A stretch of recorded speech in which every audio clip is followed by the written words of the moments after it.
ସେମାନଙ୍କ ମୃତ୍ୟୁ ଏକ ଦୁଃଖଦ କଥା। ମୁଁ ସମସ୍ତଙ୍କୁ ଶୋକାଭିତ କରିଛି। ମୁଁ ମଧ୍ୟ ଶୋକରେ ଅଛି। ଶେଷ ଥର ପାଇଁ ମୋର ଏକ ଗୀତ ରେକର୍ଡିଂ ସମୟରେ ଗୋଟେ ପଲିଟିକାଲ ସଙ୍ଗ ଥିଲା।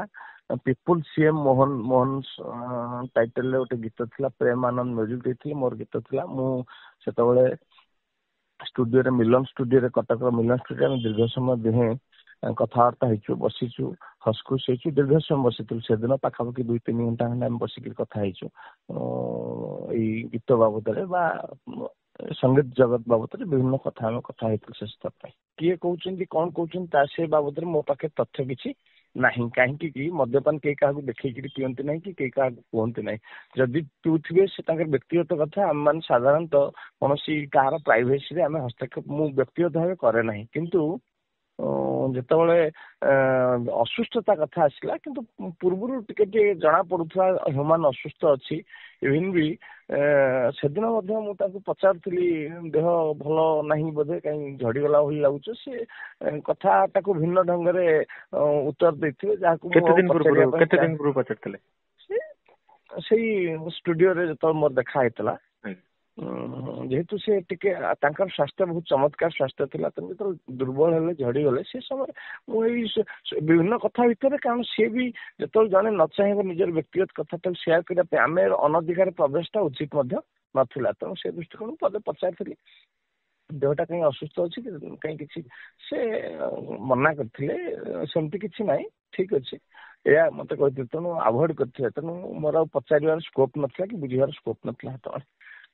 ଯଦି ଏଫଆଇଆର ହେଇଛି, ପ୍ରକୃତରେ ସମସ୍ତଙ୍କ ମନରେ ସନ୍ଦେହ। ଗୋଟେ ୟଙ୍ଗ କଳାକାରଟି, ଯୁବ କଳାକାରଟି, ଜଣେ 70 ବର୍ଷରେ ମୃତ୍ୟୁବରଣ କରିବା, ଜଣେ 80 ବର୍ଷରେ ମୃତ୍ୟୁବରଣ କରିବା ଭିନ୍ନ କଥା। କିନ୍ତୁ ଜଣେ 34 ବର୍ଷରେ ମୃତ୍ୟୁବରଣ କରିବା, ଆଉ ସର୍ବାଧିକ ଲୋକପ୍ରିୟ ସିଙ୍ଗର, ଯଦି ବି ଏଫଆଇଆର ହେଇଛି ବଲାଙ୍ଗୀରରେ, ସେ ଖବର ମଧ୍ୟ ମୁଁ ଜାଣିଛି।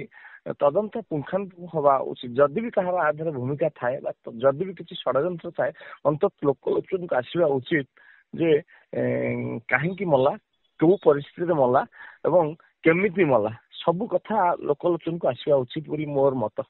ଦେଖନ୍ତୁ, ଯେହେତୁ ବିଭିନ୍ନ ଆପଣ ସୋସିଆଲ ମିଡିଆ ଦେଖନ୍ତୁ, ଟିଭି ଚ୍ୟାନେଲ ଦେଖନ୍ତୁ, ଖବରକାଗଜ ଦେଖନ୍ତୁ, ବା ତାଙ୍କ ମୃତ୍ୟୁର ପରିବେଶ, ମୃତ୍ୟୁ ସମୟରେ ଯୋଉ ବାଦ ବିବାଦ ଯୁକ୍ତି ତର୍କ ଥିଲା, ଯଦି ସବୁକୁ ଦେଖିବେ ନିଶ୍ଚିତ ସବୁ କଥା ତଦନ୍ତ ପରିସରଭୁକ୍ତ ହେବା କଥା। ଯଦି ନିରପେକ୍ଷ ଭାବେ ତଦନ୍ତ ହେଇ ସମସ୍ତଙ୍କ ବାବଦରେ ତଥ୍ୟ ସଂଗ୍ରହ ହେଇ କାହିଁକି ମଲା, କେଉଁ ପରିସ୍ଥିତିରେ ମଲା, କେମିତି ମଲା, ସବୁ ଲୋକଲୋଚନକୁ ଆସିବା ଦରକାର। କୁହାଯାଉଛି ଯେ ହ୍ୟୁମାନ ଆକାଉଣ୍ଟ ନିଜେ ହ୍ୟାଣ୍ଡେଲ କରୁନଥିଲେ, ତାଙ୍କ ମ୍ୟାନେଜରଙ୍କ ଆକାଉଣ୍ଟକୁ ସିଧାସଳଖ ପଇସା ଆସୁଥିଲା ଏବଂ ସେ ଯୋଉ ଗୀତ ଗାଉଥିଲେ ଏବଂ ଷ୍ଟେଜ ଶୋ କରୁଥିଲେ ସିଧାସଳଖ ମ୍ୟାନେଜର ହ୍ୟାଣ୍ଡେଲ କରୁଥିଲେ। ଆଉ କିଛି କାରବାର ମଧ୍ୟ କ୍ୟାଶ ଆକାରରେ ହଉଥିଲା। କଣ କହିବେ, ସେମିତି କିଛି ଆପଣଙ୍କୁ ଜ୍ଞାତ ଅଛନ୍ତି କି ଏ ବିଷୟରେ? ଦେଖନ୍ତୁ, ମୁଁ କୌଣସି ବ୍ୟାଙ୍କିଙ୍ଗ ଟ୍ରାଞ୍ଜାକ୍ସନ କିଏ କରିବ, କାହା ଦ୍ଵାରା କରିବ, କେମିତି କରିବ, ହ୍ୟୁମାନ ବ୍ୟତୀତ ବା ତାଙ୍କ ମ୍ୟାନେଜର ବ୍ୟତୀତ ବା ତାଙ୍କ ପରିବାର ବ୍ୟତୀତ ଅନ୍ୟ କେହି ଜାଣିବାର ସମ୍ଭାବନା ପ୍ରାୟ ନାହିଁ। ତେଣୁ ମୁଁ ମଧ୍ୟ ଜାଣେ ନାହିଁ ସେ କ୍ୟାସ୍ ଆଣୁଥିଲେ ବା ଆକାଉଣ୍ଟ ଆଣୁଥିଲେ ବା ଅନ୍ୟ କାହା ଆକାଉଣ୍ଟ ଆଣୁଥିଲେ ବା କେତେ ପଇସା ଆଣୁଥିଲେ। କିନ୍ତୁ ଏହା ସତ୍ୟ, ହ୍ୟୁମାନ ଥିଲେ ଆମ ରାଜ୍ୟର ହାଇଏଷ୍ଟ ପେଡ୍ ଆକ୍ଟର, ସିଙ୍ଗର। ଯେତେବେଳେ ଏବେ ବି ଯଦି ତାଙ୍କ ମା ଏସବୁ କଥା ନ କହିଥାନ୍ତେ, ଅନ୍ୟମାନେ କେହି କହିଥାନ୍ତେ କି? ତାଙ୍କ ମା କହିବା ପରେ, ମାଙ୍କର ଅଭିଯୋଗ ଆସିବା ପରେ ଯିଏ ଯାହା ଜାଣିଥିଲେ ସମସ୍ତେ ସେ କଥାଟା କହୁଛନ୍ତି। ତେଣୁ ସେତେବେଳେ ଯେତେବେଳେ ନା ମାଙ୍କର ଅଭିଯୋଗ ଥିଲା ନା ତାଙ୍କ ନିଜେ ହ୍ୟୁମାନଙ୍କର ଅଭିଯୋଗ ଥିଲା, ତେଣୁ ଯେହେତୁ କାହାର ଅଭିଯୋଗ ନଥିଲା, ଯଦି ତାଙ୍କ ଦୁନିଆରେ ସେମାନେ ଖୁସି ଥିଲେ, ସେମାନେ ଅଭିଯୋଗ କରିବାଟା ଅସ୍ୱାଭାବିକ ହେଇଥାନ୍ତା, ଅଯୌକ୍ତିକ ହେଇଥାନ୍ତା। ଆପଣ ଜାଣିଥିବେ ତାଙ୍କର ପାରିବାରିକ ସମସ୍ୟା ଥିଲା ହ୍ୟୁମାନଙ୍କର, ସେ କଥା ସମସ୍ତେ ଜାଣନ୍ତି। ଯେତେବେଳେ ପାରିବାରିକ ଅଶାନ୍ତି ଥିଲା, ଆପଣ ବି ଅନୁଭବ ଥିବ, ଆପଣ ବି ପାରିବାରିକ ବ୍ୟକ୍ତି।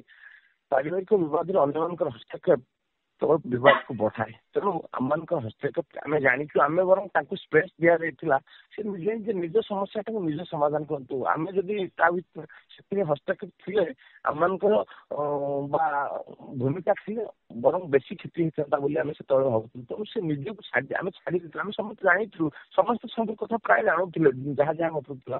ତେଣୁ ଆମମାନଙ୍କର ହସ୍ତକ୍ଷେପ ସେଇଥିପାଇଁ ନଥିଲା।